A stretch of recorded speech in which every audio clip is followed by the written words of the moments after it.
The auditor said we have to say no to that one.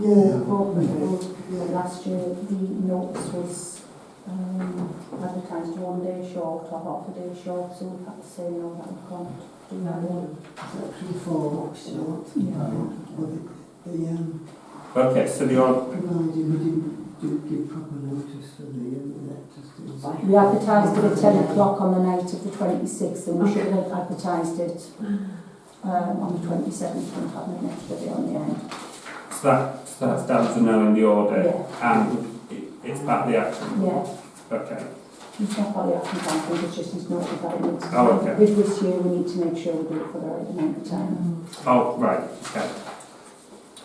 Okay. Well, if So it's we in. vote that it says no. When does it Okay. advertise? On the notice board and on the website. So we're voting to say that it says that in the report, Mm. and also that's something we're taking forward. Yeah.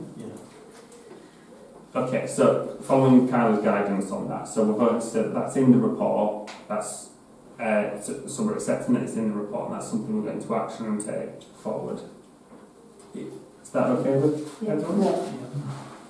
Yeah. Okay, so is everyone in agreement with that? In terms of the guidance that... So we need a vote and we need to say no. Yes. Yes.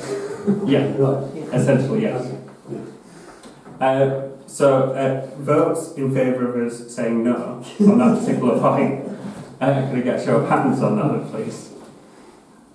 Thanks very much, everyone.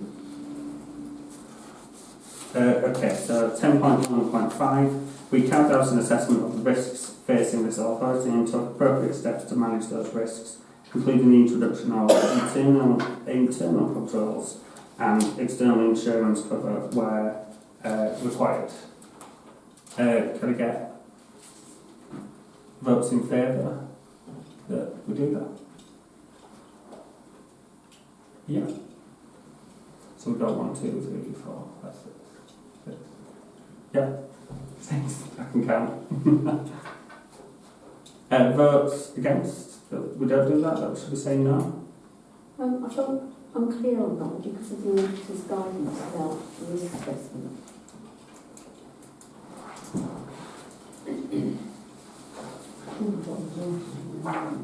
So yes means that this authority considered and documented the financial and other risks it faces and dealt with them properly. I think the risk assessment that we've provided is adequate. He's making recommendations on how to improve it. So we do that, but there's improvements to make it better and stronger. So it's not that we're not doing that. So if I can get, so I'll take the vote again. So in favour of saying yes to that, so we've got 6 in favour. Abstentions? Andy's abstaining. Votes against, so to say that we don't do that.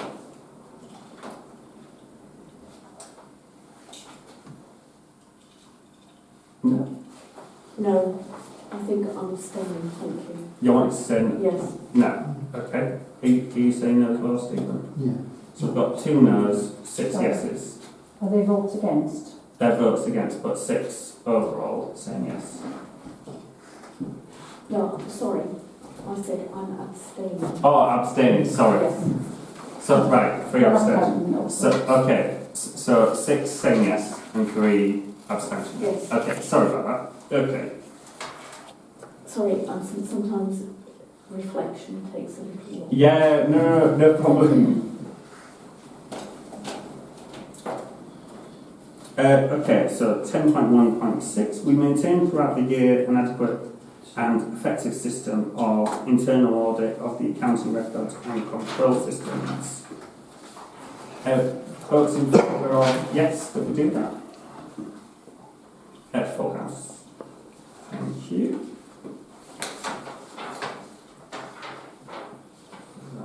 Thank you. 10.1.7. We took appropriate action on all matters raised in reports from internal and external audit. Votes in favour of yes, that we do that.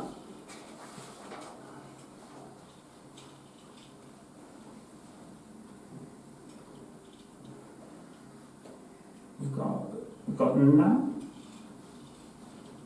Sorry. Full house.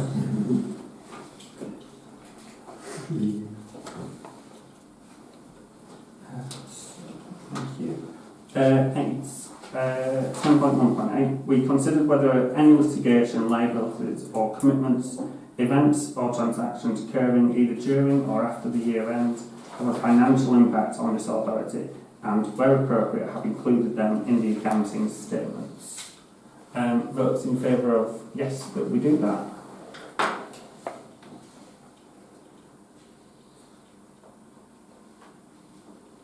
We've got 6 in favour.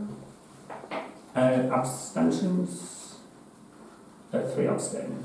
So that's 6 in favour. So yes.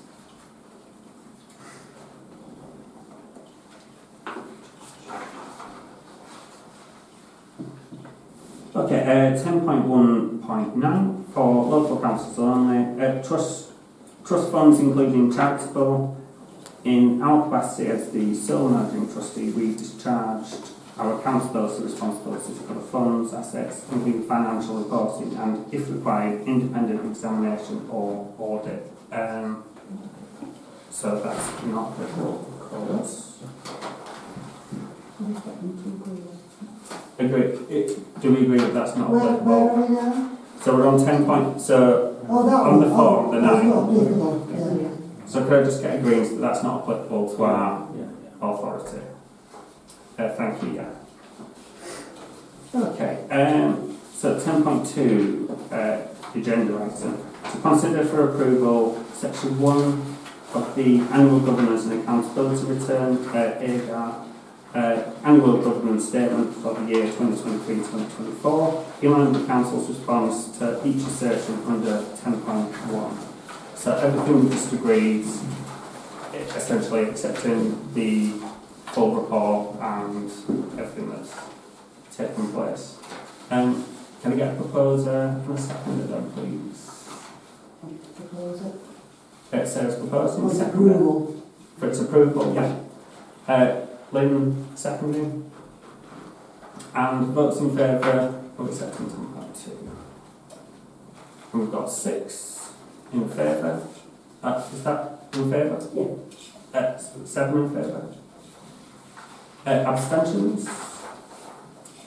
12. Thank you. Okay. Yeah, sure.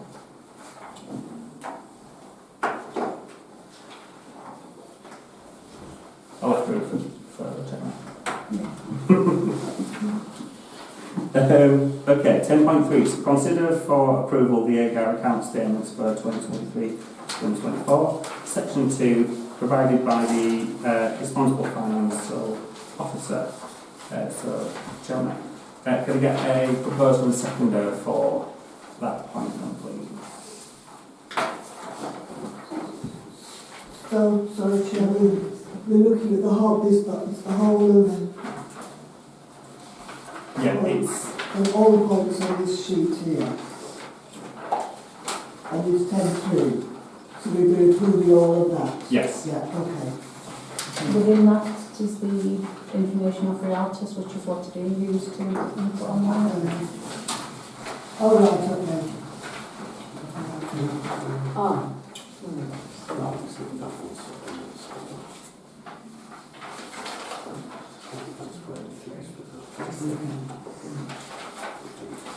Those numbers transferred Actually, I'm together. sorry.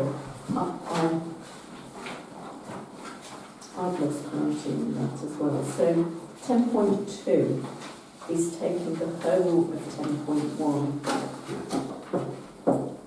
and approving the whole thing.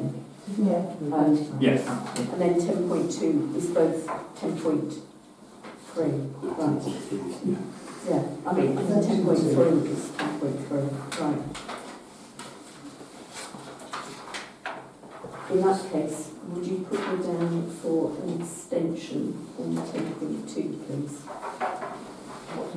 Do we not? That on the previous vote? Yeah. So 6 in favour of the previous one. Are we okay with that? Yeah, we've done. Thank you. Okay, so 10.4. 3 then, can I get a proposer and a seconder for that? Lynn proposing, seconder, John. And can I get those in favour of that then, please? Full house.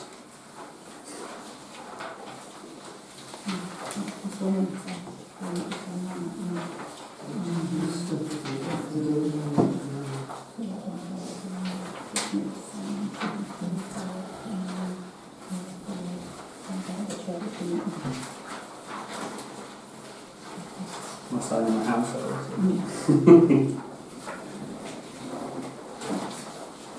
There we go, thank you. Okay, so item 11, to receive and consider for approval a proposal to restructure the current council committee, subcommittee and working group structure to streamline and improve resource time currently taken in the administration of meeting preparation.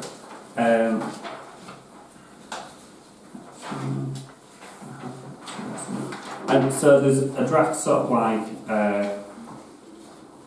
proposal there, which I know when I've come into the office, I've often had conversations with Gemma and about streamlining processes to make it easy for the office. Also, I think for ourselves as well, if we had a more streamlined structure as well, it would be. And we've liaised with YLCA as well and got some guidance on that. So it's been ongoing like for a long time, if that makes sense, in just general sort of like conversation.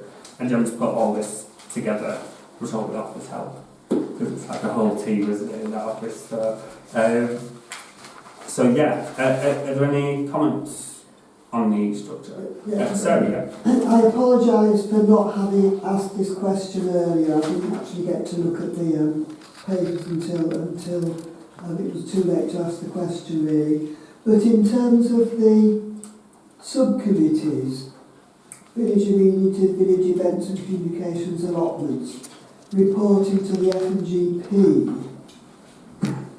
does that mean that we might have to wait longer between recommendations made from those 3 subcommittees, then going to F&GP, then coming to Parish Council, or is it anticipated that the minutes of the subcommittees, how's the reporting structure? So ultimately that would be the reporting structure, but as with any committees and subcommittees, we can give them delegated power as well. Equally, the full council, so like for things like the gala, that's a quick bit of a run round, and the event committee already has some delegated power on that already.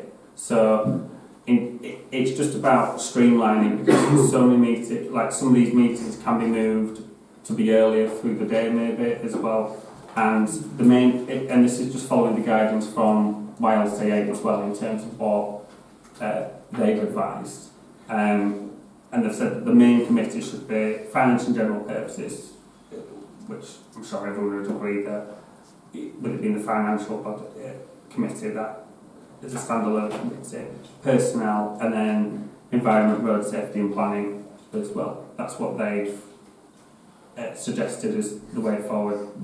The different ideas that have been discussed, there's been all sorts of ideas that have been thrown around, and I think taking everything into consideration, I think that is the best way forward. It is slightly strange, isn't it? Because obviously at the moment our road safety and planning committee doesn't meet very often. That's one of the least busy ones.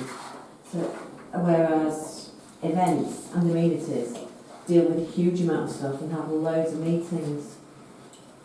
It's strange not to see them. The thing is, because they require lots of meetings, but in terms of